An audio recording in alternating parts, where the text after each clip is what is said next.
luchas internas. Yo creo que todos los que estamos acá, posiblemente todos tenemos luchas internas. Algunos luchamos en el área del carácter, otro para controlar ciertos aspectos de nuestra vida, otros peleamos con nosotros mismos para controlar la mente, la perversión. Hay muchas cosas que cada uno de nosotros tenemos como luchas. El ser humano tiene la tendencia de hacer lo malo. El ser humano, la tendencia natural del ser humano es hacer lo malo. Y nosotros, ninguno de nosotros como padre, tuvimos que enseñar a nuestros hijos a desobedecer, ¿verdad? O usted tuvo que darle clases a su hijo de desobediencia, ¿verdad que lo hacían solitos? Vienen de fábrica, ¿verdad? Ninguno de nosotros nos sacamos un tiempo para enseñarle a nuestros hijos a mentir, pero no sabemos cómo, ¿verdad? De pronto aparece algo malo y uno le dice, ¿fue usted? Y dice, no. Porque hay una tendencia natural del ser humano a hacer lo malo. No se aprende, ya viene en el ADN de cada uno de nosotros a través del pecado original que entró a la humanidad. Cuando el hombre peca, rompe esa relación que tenía armoniosa con Dios, entonces su cuerpo se contamina. Quisiera hacer un pequeño resumen. La semana pasada hablamos de algunas características del Espíritu Santo en nosotros, pero recordábamos que había un tiempo para cada cual. Había un tiempo que era el tiempo del Dios Padre, que ¿cuánto duró aproximadamente ese tiempo? Cerca de 4000 años, donde Dios se revela a la humanidad como un Dios Padre, poderoso, fuerte, guerrero. Estaba estableciendo su nación dentro de la tierra.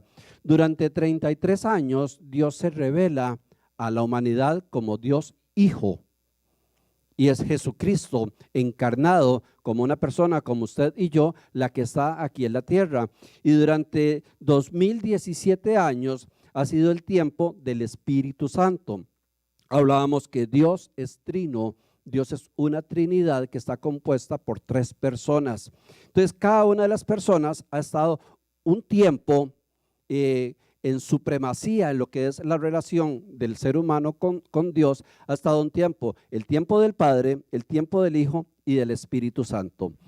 Recordábamos que dice la palabra de Dios que cuando Dios creó los cielos y la tierra y creó a los primeros seres humanos, dice que el Espíritu de Dios se movía sobre la faz de las aguas, lo que y hablan en plural, cuando se está construyendo el universo y todo, la Biblia dice y hagamos, y hagamos, y hagamos. O sea, estaban los 3 desde el principio, el Padre, el Hijo y el Espíritu Santo. San Juan nos dice, en el principio era el verbo y el verbo era Dios y el verbo era para con Dios. O sea, estamos ante un Dios que son 3 personas que a la vez es el mismo Dios, igual que nosotros recordábamos que somos tripartitas. Nosotros tenemos alma, cuerpo y espíritu. Son 3 características diferentes que actúan diferentes, pero que nos hacen uno solo. ¿Todos estamos claros con eso? Entonces, cuando Dios dice que sopló sobre Adán y inyectó su espíritu de vida, Adán fue lleno del Espíritu Santo. Entonces, Adán tenía una condición preciosa porque era una comunión con Dios, con esa Trinidad completamente, lo que lo convirtió en un hombre sobrenatural. Adán tenía una relación total con Dios, la relación ideal, porque no había nada que separara a Adán de Dios. La palabra pecado, que normalmente usamos mucho, lo que significa es separación, abismo. El pecado es cualquier cosa que nos aparta de la relación con Dios. El pecado no precisamente es hacer grandes maldades, porque hemos encontrado en la palabra de Dios que incluso dice, el que sabe hacer lo bueno y no lo hace, le será contado por pecado. Cualquier cosa que nos separa de Dios es pecado. Entonces, en el momento que Adán peca, se hace una separación gigantesca, se forma un abismo entre Dios y el ser humano. El ser humano se contamina en su carne y se inclina hacia el pecado, y a partir de ahí hay una herencia de pecado en todo ser humano hasta el día de hoy. Es el pecado transmitiéndose de generación en generación, de persona en persona. Por eso es que nosotros comenzamos a ver que los niños tan lindos, tan tiernos, tan llenos de inocencia, comienzan a evidenciar el pecado por sí solo. Comienzan a hacer una tendencia natural de hacer lo malo, y nos toca a nosotros comenzar a corregirlos, a explicarles, porque es su propia naturaleza. Nosotros cuando a través de Jesucristo hay una reconciliación entre Dios y el hombre. Jesucristo muere, y esa gran brecha, ese gran abismo que separaba al hombre de Dios se une nuevamente y permite que cualquier persona que tenga a Jesucristo como su Señor y Salvador, pues ya tiene acceso directo al Padre y está en comunión directa con Él. O sea, se quitó la separación. Nosotros volvemos de alguna forma a la condición original. El día que aceptas a Jesús como tu Señor y Salvador, el Espíritu Santo entra en ti. O sea, eres lleno del Espíritu Santo, así como lo fue lleno Adán. Nada más que hay una diferencia. Adán era un hombre lleno del Espíritu Santo, o sea, tenía la plenitud del Espíritu de Dios en él, pero tenía un cuerpo completamente puro porque no había pecado. Cuando nosotros somos llenos del Espíritu Santo, es el mismo Espíritu de Dios que entra en nosotros, pero va a habitar en un cuerpo que tiene una parte carnal, que tiene una tendencia a hacer lo malo porque fue contaminado por el pecado. Entonces la diferencia entre Adán y nosotros no es el Espíritu Santo, sino la condición de nuestro cuerpo. ¿Sí van conmigo? Díganme algo porque me asustan cuando no me dicen nada. Entonces nosotros recibimos al Espíritu Santo, nos convertimos en personas sobrenaturales porque comenzamos a ser guiados por el Espíritu, pero tenemos un problema: vivimos en un cuerpo contaminado. Y al tener esa situación, hay una lucha interna en cada ser humano a partir de tener al Señor en su corazón, porque ya tiene el Espíritu que lo conecta con Dios, pero su carne que lo conecta con el pecado, y comienza una nueva realidad, una nueva situación que nos complica a nosotros toda la vida y todo lo que hacemos. Cuando nosotros no sabíamos, o cuando Adán no tenía criterio sobre la maldad, pues todo era inocencia. Cuando nosotros no tenemos al Espíritu Santo, cuando hemos estado andando lejos de Dios, que a lo mejor lo único que tenemos es una religión, sea la que sea, pues andamos también muertos espiritualmente a la relación con Dios. Entonces la persona que no tiene a Dios en su corazón, le es muy sencillo hacer lo malo, porque no tiene una contraparte que le diga que ha hecho lo malo. Hay una historia que me gusta citar en este caso, y era un hombre que vivía en una ciudad muy llena de vehículos, congestionada exageradamente. Entonces este hombre, de su casa al trabajo, duraba aproximadamente 45 minutos en un trayecto relativamente pequeño. Y él siempre tenía que levantarse más temprano y pensar en esos 45 minutos. Pero dice la historia que un día que él iba manejando, de pronto vio una calle paralela, vio una salida de una calle paralela y vio que iba un carro por ahí. Y él se fue detrás de ese carro. Se metió en la calle y dice: qué raro, aquí no va nadie, es como una vía exclusiva. Y entonces él comenzó a manejar varias millas, y cuando se volvió en la calle, se había saltado toda la presa que había. Entonces se le redujo el tiempo de los 45 minutos más o menos a 25 minutos. Y ese hombre quedó emocionado. Y dice: wow, me estoy ganando 25 minutos. No puede ser que a nadie se le haya ocurrido esto. Entonces él siguió, y ya el otro día pues estuvo más relajado y la esposa le dice, mira, se te va a hacer tarde. Y él dijo, no, no, no, es que tengo una sorpresa, tengo algo que cambió completamente mi vida. Encontré una forma de viajar más rápido. Y el hombre comenzó durante todos los días, cuando llegaba a ese punto, se salía de la calle, se iba por la calle paralela y se ganaba los 25 minutos. Él estaba feliz. No sé si usted ha estado en una de esas presas que no se mueven y dice, hey, me encontraron un trillo de esos para poder salir. Cuando el hombre tenía ya tal vez 15, 22 días de hacer eso, dice que en el momento que él sale por algo que sucedió, él vuelve su mirada y ve que hay un rótulo en esa carretera que decía one way. Solo había una vía en contra de él. O sea, él durante 3 semanas estuvo viajando en una carretera contravía. Y como era una hora pico, no habían carros. Pero él era inocente, ¿verdad? Porque él lo estaba haciendo sin darse cuenta. Tuvo la suerte que a esa hora no habían policías que le hicieron un ticket. Pero a partir de ese momento, el hombre toma conciencia que lo que está haciendo es prohibido, pero se gana 25 minutos. Entonces, ¿sabe cuándo es el problema?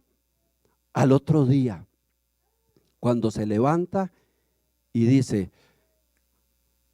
¿me voy por la highway o me voy por el atajo? Por el atajo es prohibido, pero me gano 25 minutos. Si lo hice durante 3 semanas y nadie se dio cuenta, lo puedo seguir haciendo y nadie se va a dar cuenta. Y comienza esa lucha interna. ¿Saben por qué? Porque el hombre en ese momento tuvo conciencia de que lo que estaba haciendo era malo. Y ahí comienza la lucha interna. Cuando nosotros no tenemos a Cristo en nuestro corazón, hacemos las cosas malas y pensamos que ni malas son. Porque no hay nada que nos diga, vea, lo que hiciste fue mal hecho. Entonces, si uno miente, uno más bien dice, uy, qué buena mentira me pegué. Qué experto que soy. Soy un genio mintiendo. Si uno hace algo malo, cuando los hombres en ciertos lugares se reúnen y hablan de sus aventuras, o las mujeres de sus aventuras amorosas, es como una competencia a ver quién ha hecho más y quién logró esto. O sea, ninguno de ellos está ni avergonzado, ni humillado, ni quebrantado. No, están presumiendo. No, hombre, el fin de semana me fui con aquella. No, hombre, voy a ir con tal. Y el hombre está en pecado. Cuando digo hombre, digo el género. Está en pecado, pero como no tiene a Cristo en su corazón, no tiene conciencia y no tiene lucha. Hace lo malo y se alegra. ¿Creen ustedes que un ladrón el día después de que robó no duerme de la carga de conciencia? Tal vez no duerme de la fiesta que se armó. Llega a su casa y dice, qué bendición todo lo que me robé, y está feliz. Él no está pensando, uy, yo hice mal, esa pobre gente debe estar sufriendo. No, porque cuando nosotros no tenemos la conciencia del Espíritu Santo, pecamos y nos parece que el pecado es normal y es bueno. Cuando nosotros tenemos al Espíritu Santo en nuestra vida, seguimos igual, porque todos pecamos.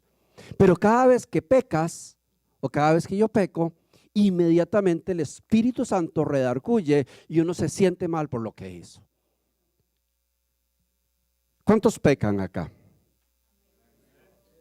Poquitillos, ¿verdad? Todos pecamos. Yo creo que no hay un solo día que uno se acueste, que uno diga, hoy me saqué un 100. Todos luchamos contra alguna debilidad. Todos hacemos algo que sabemos que no agrada a Dios. Pero la conciencia del Espíritu Santo nos hace ver inmediatamente. Ya el mentiroso ahora tiene al Señor en su corazón y de pronto pega una mentira y se siente mal y dice, uy, qué mal me siento. No debía haber mentido. Esa es la diferencia que nos hace un tremendo conflicto a los que tenemos la conciencia, a quienes tenemos a Dios en nuestro corazón para enfrentarnos al mundo. Y es la lucha interna grandísima que cada uno de nosotros tenemos todos los días. Y la palabra de Dios a esto le enfoca y le llama obras de la carne o frutos del Espíritu. Y quiero que me acompañen con la lectura de la Biblia en Gálatas 5. Yo leo para ustedes. Digo pues, vivan según el Espíritu y no satisfagan los deseos de la carne. Porque el deseo de la carne se opone al Espíritu y el del Espíritu se opone a la carne. Y estos se oponen entre sí para que ustedes no hagan lo que quieren hacer. Pero si ustedes son guiados por el Espíritu, no están ya sujetos a la ley.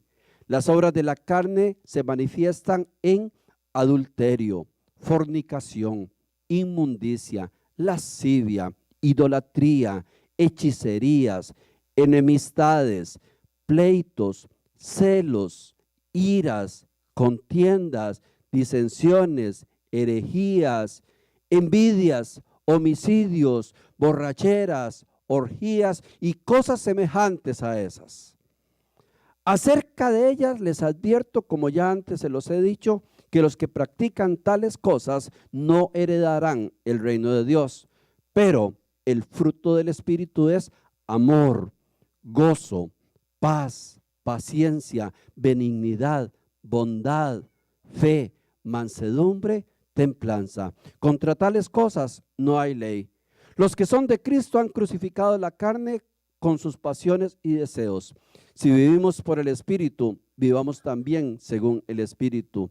No nos hagamos vanidosos, ni nos irritemos unos a otros, ni sintamos envidia uno por otro. Tremenda lista, ¿verdad? Tremenda lista y se queda corta porque hay más, ¿verdad? Pero lo que Pablo le está escribiendo a los Gálatas les está enfocando esto. Yo creo que uno podría agarrar el lapicero y irle haciendo un check y la tengo, no la tengo, la tengo. Ese los dejo de tarea para el próximo domingo. Pero las obras de la carne es el deseo de la carne de hacer lo malo. Ese deseo que surge de nosotros mismos, que uno no puede controlar. Pero el fruto del Espíritu ya es la evidencia y la conciencia de lo que Dios está opinando sobre nuestro accionar. Entonces es muy diferente. Las obras es lo que producimos nosotros y el fruto es lo que produce Dios en nosotros. Entonces entre las dos hay un gran pleito. Y aquí vamos a diferenciar entre la carne y el espíritu. Cuando hablamos de la carne son los deseos de la carne, los deseos que no son de Dios, y el espíritu se contraponen. Muchas veces tenemos batallas pequeñas y simples y podemos tipificar eso en un pequeño renglón.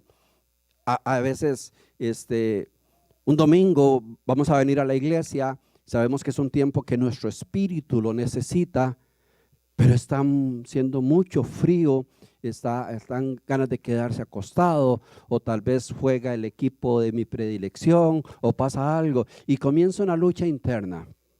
¿Voy o no voy? ¿Voy o no voy? ¿Voy o no voy? La lucha interna.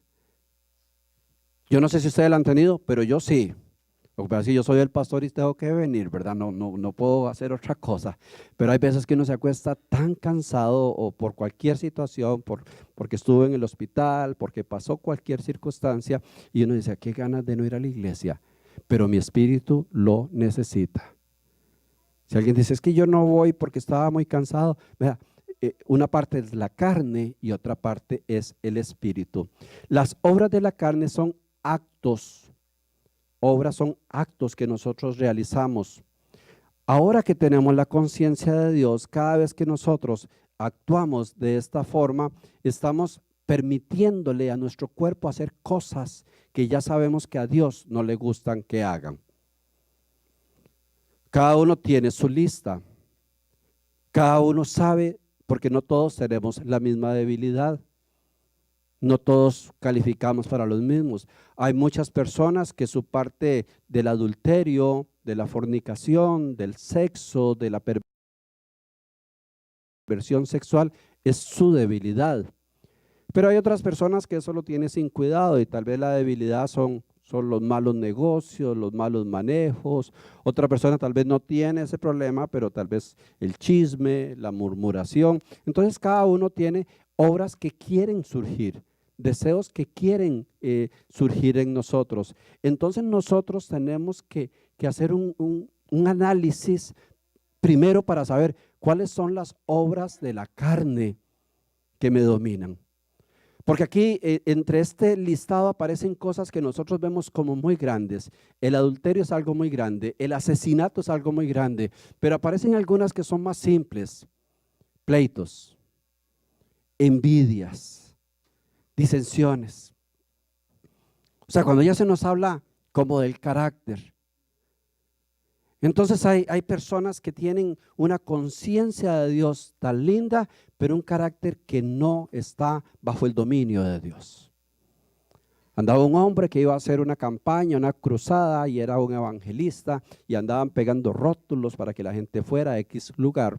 Y este hombre era apasionado por Dios, pero tenía un carácter terrible. Entonces, donde dice que él iba en una carretera y se le atravesó un carro que si él no frena, se espedazan los dos.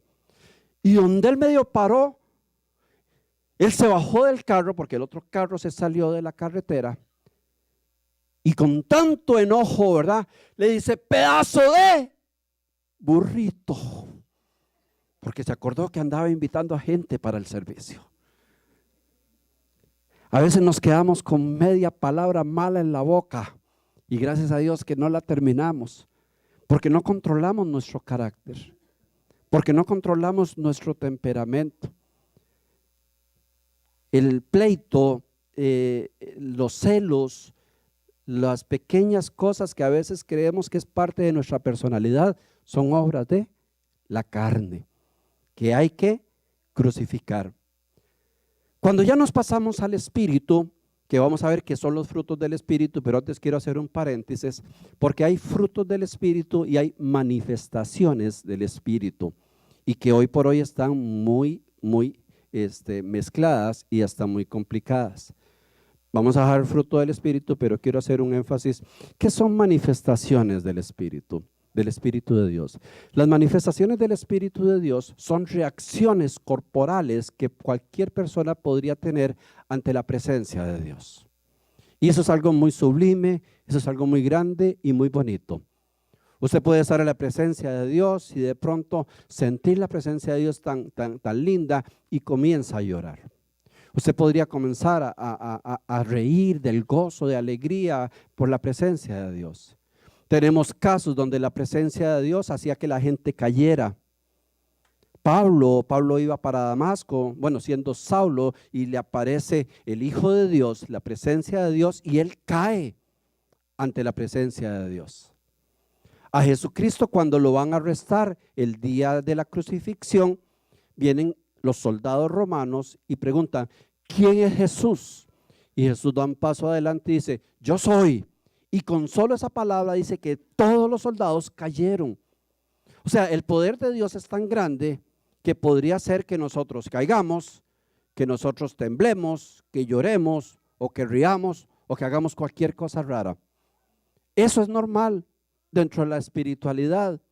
Pero según la palabra de Dios, las manifestaciones no es la esencia del Espíritu Santo, sino reacciones. Y como son manifestaciones, muchas veces son imitables. Entonces muchas de las cosas que a veces le pasan al ser humano no es el Espíritu Santo, sino es una reacción que aprendió, que vio o simplemente que quiere hacer. Hablar en lenguas es bíblico, es de Dios, y todo cristiano debería buscar el don para que nuestro espíritu se comunique con Dios en lenguas. Es algo precioso. Pero hablar en lenguas no es para hacer un show, ni para hacer competencia, ni para convertir los servicios que nosotros tenemos de adoración a Dios en escándalos. Decía el apóstol Pablo cuando la gente comenzó a recibir el don de hablar en lenguas, y seguro alguien le dijo: ¿verdad qué problema en las iglesias? Es que es un escándalo que no se entiende nada. Entonces Pablo les contesta en 1 de Corintios 14 y dice, doy gracias a Dios, óigalo como él lo dice, porque hablo en lenguas extrañas más que todos ustedes. Pero en la iglesia prefiero decir 5 palabras que se entiendan para enseñar así a otros que decir 10,000 palabras en lenguas extrañas. O sea, ¿qué sentido tendría pararme yo aquí y hablar en lenguas 45 minutos? Ninguno en absoluto. ¿Que puedo estar lleno del Espíritu? Sí. ¿Que es bíblico, que es cierto, que es real? Pero como decía Pablo, mejor lo hago en casa, cuando mi espíritu se alimenta con el Espíritu de Dios. Mejor lo hago el sábado cuando venimos aquí a orar y cada uno está en lo suyo. Hay un tiempo para todo. Las otras manifestaciones las hemos visto y lo que evidencia la manifestación es lo que pasa después de la manifestación. O sea, el Espíritu Santo puede hacerme llorar, puede quebrantarme, puede tirarme al suelo. Eso no es importante. Lo importante es lo que va a pasar con mi vida después de eso. Alguien se puede acostumbrar a que todos los servicios cae, llora, grita y patalea y sigue siendo el mismo. El Espíritu de Dios no se demuestra por esas reacciones. Esas son reacciones que surgen de nosotros, que no está mal que las tengamos, que están bajo el control y el dominio, pero eso no representa que el Espíritu Santo esté en nosotros. Las manifestaciones no son claves. Insisto, muchos llegarán en el último día y le dirán, Señor, Señor, pero si en tu nombre hablamos otras lenguas y en tu nombre hicimos sanidades y en tu nombre echamos fuera, muy lindo. Pero el Señor les contesta, apartados de mí, hacedores de maldad. O sea, el que usted haga todas esas cosas no quiere decir que usted esté lleno del Espíritu Santo. Muy duro, ¿verdad? Lo digo, iglesia, porque hoy, lamentablemente, hay tantas iglesias promoviendo esto y son iglesias bomba, son escándalos, son gritos, son gente revolcándose, y se presume que es que están llenos del Espíritu Santo. Y vamos a demostrar qué es lo que es ser lleno del Espíritu Santo según la palabra de Dios. Y volvemos a Gálatas 5, 22, 23.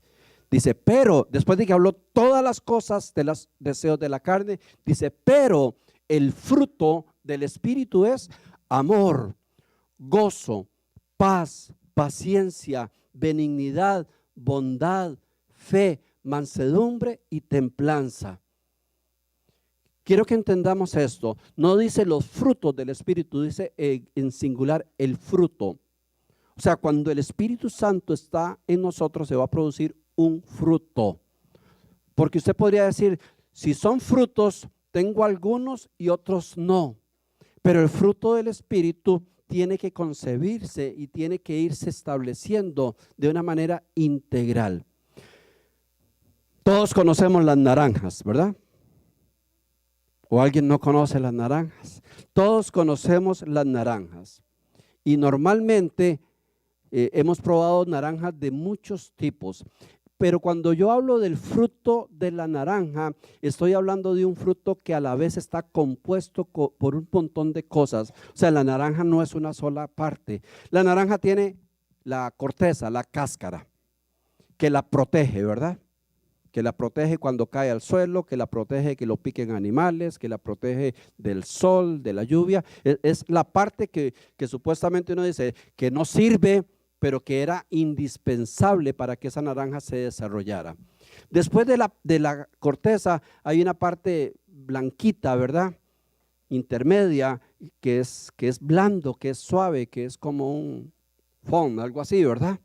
Bueno, eso es un colchón que tiene la naranja, porque si la naranja cae, amortigua el golpe y lo que está dentro no se descompone. Entonces tiene que tener esa parte blanca. Y adentro nos vamos a encontrar la pulpa. y nos vamos a encontrar los gajos y nos vamos a encontrar como las botellitas donde está el líquido, y dentro del líquido vamos a encontrar vitaminas y vamos a encontrar ácidos, vamos a encontrar agua. O sea, cuando hablamos de una naranja integral, tiene que tener un montón de cosas para hacer correctamente una naranja. Inclusive tiene que tener semillas. A veces, no sé, ahora que hay injertos se come, y cuando uno está comiendo una naranja dice, mira, esta naranja es injertada, porque las naranjas injertadas no tienen semilla porque no se reproduce. Entonces uno se da cuenta, este es un paquetazo, ¿verdad? Esto no es una naranja real. Entonces, cuando hablamos de la naranja, estamos hablando que tiene que tener una serie de elementos que la conforman. Cuando estamos hablando del fruto del Espíritu es igual, es un solo fruto compuesto por diferentes elementos que todos son necesarios, todos son indispensables para que el fruto sea correcto. Y quiero hacer rápidamente un recuento de ellos, porque es la forma como usted y yo nos podemos dar cuenta el proceso del Espíritu Santo en nuestra vida. ¿Por dónde va? ¿Qué no se está produciendo? Porque es que el fruto no está saliendo correcto. El primero es el amor. El amor es, tal vez es el que posiblemente todos diríamos, lo tengo. Todos tenemos amor. Pero el amor es un poco más complicado de lo que creemos. Porque amar a las personas que amamos es fácil y precioso. El problema es con las personas que no nos caen bien. El problema es con las personas que nos hacen daño. El problema es con las personas que tal vez le hacen daño a un hijo, a su esposa, a su esposo, a sus padres. Ahí es donde como que esa parte del fruto del amor se extingue, se desaparece.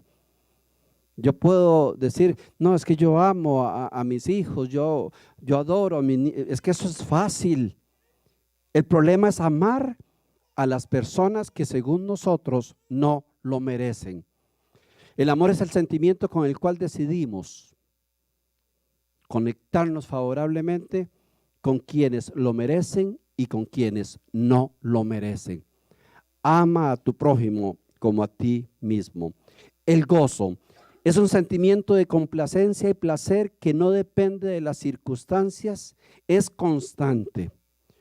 La diferencia entre gozo y alegría es que la alegría tiene un detonante, algo nos produjo alegría. Si usted va ahorita para su casa y de pronto ve un billete de $100 y lo toma, usted se llena de alegría. Si alguien te regala algo, usted se llena de la alegría. Es una reacción de placer porque algo lo produjo. El gozo no. En el gozo usted no necesita que pase algo especial para tener esa sensación de placer.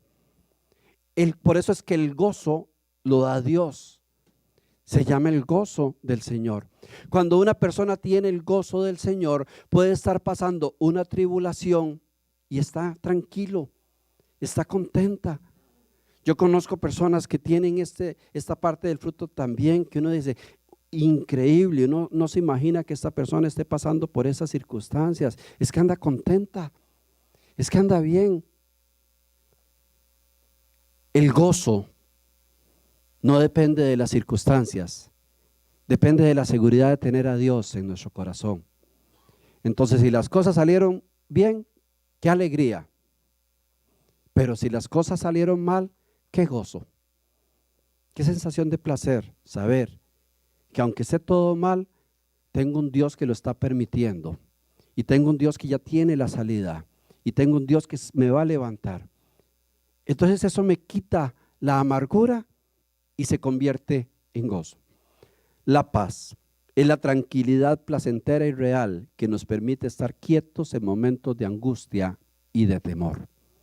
La palabra de Dios habla de la paz como la paz que sobrepasa todo entendimiento. Cuando usted tiene paz en su corazón, puede que pasen cosas que a todo el mundo destroza, pero usted siente esa tranquilidad de que todo está bajo control. Jesús, obviamente lleno del Espíritu Santo, llegó a tener una paz tan grande que estando en medio mar, en una tormenta, donde los expertos marineros estaban llorando, estaban desesperados, gritando, y Jesús estaba durmiendo. ¿Cómo haría, verdad? Porque tenía paz. Casi siempre cuando la paz es retirada de nosotros, lo primero que se nos quita es el sueño, ¿verdad? Y la persona no puedo ni dormir bien, o duermo y no me sustenta. Paciencia, capacidad de poder esperar sin alterarnos y sin hacer sentir mal a quienes están a nuestro lado. Yo creo que la paciencia, más en los tiempos donde vivimos, es cada vez es más difícil de encontrar. ¿Verdad que somos impacientes? Ahora vivimos con una tecnología que todo lo queremos rapidísimo, todo lo queremos así. Alguien agarra un teléfono y ya porque tal vez es un modelo anterior, dice, es que esta cochinada está lentísima. Cochinada era el teléfono público que había en mi barrio, que había que hacer hasta media hora de fila ahí, y que donde le ponían la moneda se la tragaba. Eso sí era una cochinada, ¿verdad? Y que estaba hablando uno y medio se oía y medio no. Pero ahora la impaciencia nos lleva a que las cosas tienen que ser rapidísimos y cuando yo digo y como yo digo. Pero la paciencia nos permite saber esperar. Pueden haber varias personas haciendo fila para lo mismo y uno determina ahí los pacientes y los impacientes. Tal vez están haciendo fila para un trámite y vemos a uno que está ahí, que se agarra el pelo y que dice, diciendo malas palabras, y ese tal y ese el otro. ¿Han visto de esos? Yo les puedo decir dónde hay muchos, ¿verdad? Y está así, y le dice a la persona, qué desgracia venir aquí. Y están, y de pronto vemos a otro bien tranquilo, con una cara de alegría, de paz, tal vez leyendo un libro. Dice, este hombre tiene paciencia de verdad. La paciencia es parte del fruto del Espíritu Santo. La benignidad tiene que ver con la amabilidad. Es la actitud amable, bien intencionada, carente de ser drástico. O sea, es esa actitud que se nota en las personas. Estos días que hemos estado compartiendo bendición aquí en la iglesia y que ya como en 15 días vamos a tener un evento masivo, pero ya no solo para gente de la iglesia, sino para que venga quien quiera venir a retirar sus cosas. Hemos hablado con el grupo y lo han hecho tan bonito. Vea, demostremos nuestra benignidad. O sea, que la persona no solo se lleve un Gatorade, que la persona no solo se lleve algo, que se lleve una sonrisa, algo en su corazón, que sienta la amabilidad, el deseo que alguien tuvo de agradarlo. O sea, nosotros podemos dar cosas y siendo el mismo producto, puede que si lo dimos de la manera correcta, llegó al corazón de las personas. Podríamos agarrar el Gatorade y comenzar a tirarlo aquí, agarren, a ver, agarren. Y posiblemente el que lo agarra dice, yo soy el más valiente, el que más salté y todo, pero no sintió amor, no sintió. Pero cuando te dan un frasco de eso y te dan un abrazo o una sonrisa, estamos siendo benignos. La bondad es la inclinación natural que tenemos nosotros los seres humanos de hacer el bien. Si algo se ve tan lindo en los niños chiquitos es la bondad. Porque el niño chiquito es solo dulzura, ¿verdad? Y usted sabe que un niño lo agarre a uno y le dé un beso y le dice, usted es el más lindo del mundo. Eso es un acto de bondad, ¿verdad? Y lo dice porque lo siente. Niñas que besan a su papá y dicen, yo me voy a casar con usted. Es esa intención y ese deseo de que salga lo mejor de nosotros. De no esperar nosotros nada a cambio, sino que salga lo mejor. La fe, según la palabra de Dios, la fe es la convicción de lo que se espera y la certeza de lo que no se ve. Pero yo, resumiendo estas dos definiciones, la fe es creer que Dios existe de verdad. Hoy que vivimos en un mundo donde yo creo que la mayoría de seres humanos no creen que Dios existe.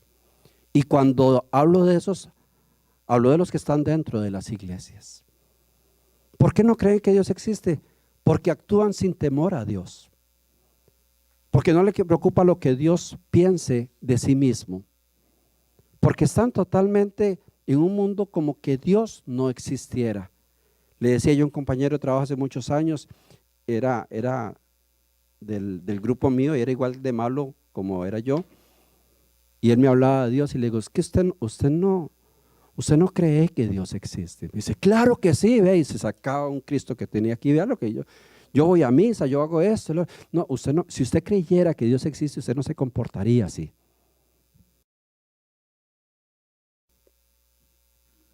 Usted no haría las cosas que hace. Si usted supiera que Dios existe, usted no tendría 3 amantes como las tiene. Usted no robaría como anda robando, porque era tremendo. Usted no haría tantas cosas de las que se anda jactando hoy que hace. ¿Sabe qué es lo que usted no tiene? Fe en Dios. Para usted Dios no existe. Si creemos que Dios existe, con solo eso, nuestro accionar sería diferente. Cada vez que vamos a hacer algo malo, diríamos, yo sé que Dios me está viendo. Yo sé lo que Dios quiere que yo haga o no haga en este momento. La mansedumbre, que la mansedumbre es humildad, es la docilidad, la suavidad, es un valor altamente apreciado a quienes tenemos que estar bajo sujeción. Sed mansos y humildes. ¿Y sabe cuál es el sinónimo ahora que se le da a una persona mansa? Tonto. Porque si una persona realmente es mansa y humilde, los otros le dicen, ese es un tonto.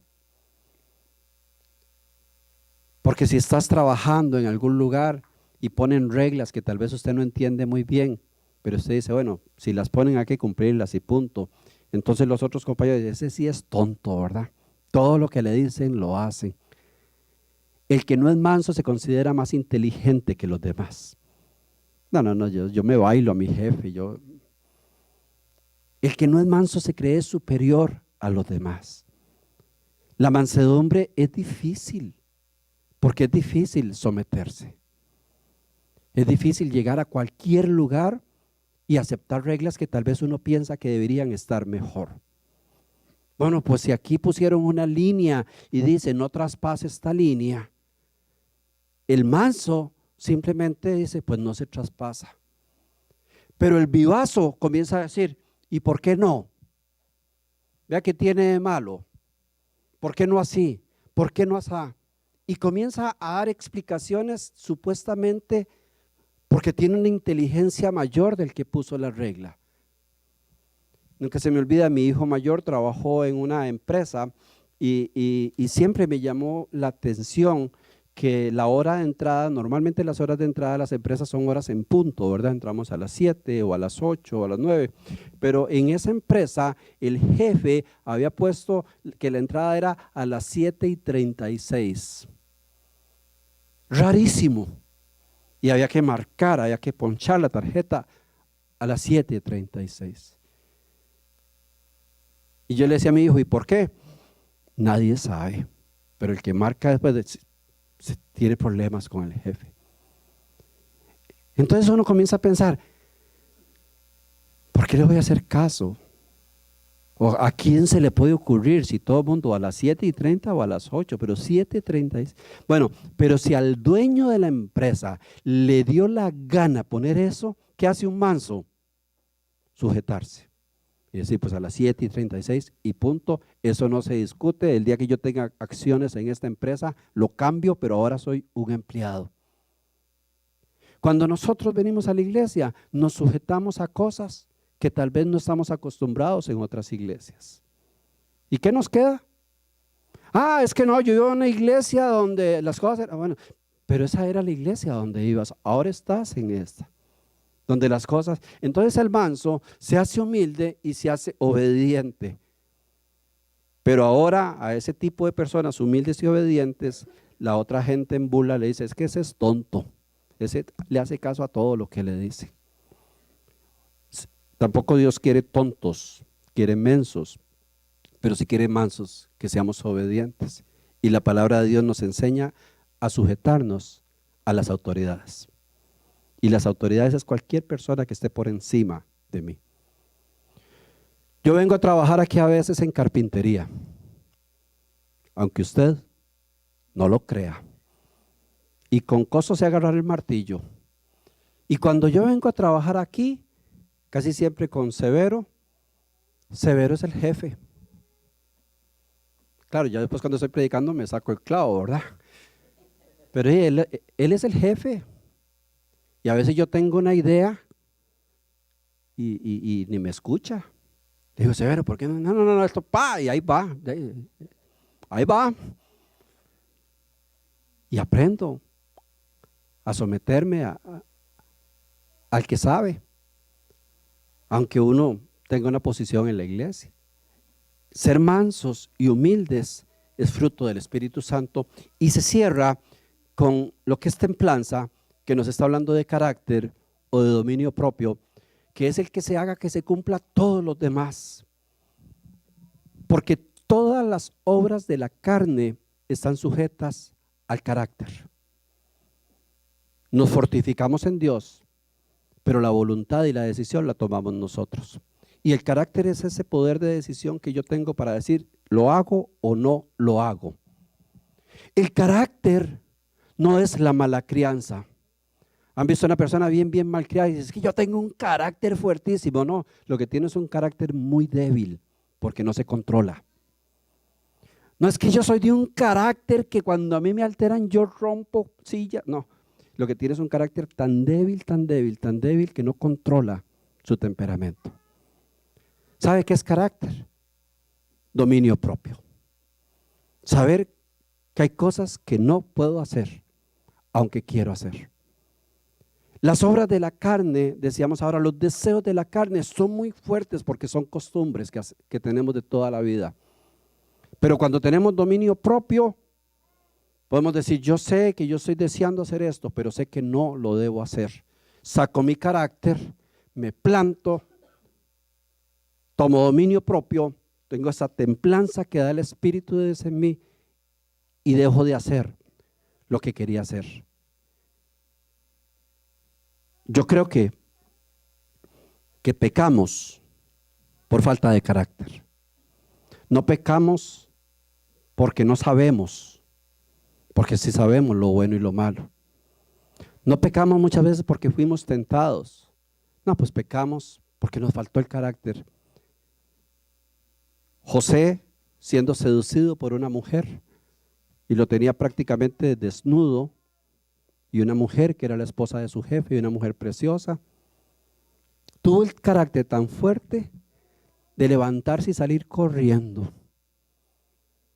A alguien que salga así, otro le podría decir, qué cobarde. Huir es de cobardes. No, sabía que ya su templanza estaba llegando a ser debilitada, sabía que estaba perdiendo control de sí mismo. Y aquí dice, si yo no salgo corriendo, me voy con todo. A veces nosotros tenemos que salir corriendo, sacando nuestro carácter. Iglesia, el Espíritu Santo existe. Y el Espíritu Santo está dentro de cada uno de los que hemos aceptado a Jesucristo como nuestro Señor y Salvador. El Espíritu Santo está en cada uno de nosotros. Pero el Espíritu Santo vive en constante lucha contra nuestra carne. Es una lucha interna que todos los días tenemos que enfrentar. Si tengo un vicio, todos los días tengo que tomar una decisión sobre ese vicio. Es una lucha. Si tengo una mala costumbre, todos los días. Yo le hablo acá a ustedes con todo amor, pero les digo lo que debe ser. Y sabe que hay personas que inclusive tienen que dejar sus amistades para poder darle chance al fruto del Espíritu. Porque a mí me decían, es que nadie le abre la boca para tomar. No, pero influyen. Influyen. Y si hay amistades que yo sé que cada vez que me junto con ellas voy mal, si usted sabe que cada vez que se junta con tal persona usted termina haciendo chismes, murmurando, criticando o haciendo cosas, entonces vale más la pena que uno tome el carácter y decir, pues esta amistad no me sirve. Aunque sea su hermana o su hermano. Pero el carácter nos hace llevar tomar decisiones. Y muchas veces, si no tenemos el carácter tan fuerte, necesitamos huir. Yo he tenido que huir de muchas personas que tienen una influencia negativa para mí. ¿Saben por qué? Porque a mi carne le encanta lo que están haciendo ellos. Entonces yo digo, mejor me les ando de lejos. Porque al ser interior le gusta hacer lo malo. Y yo quiero que crezca el Espíritu Santo en mi vida.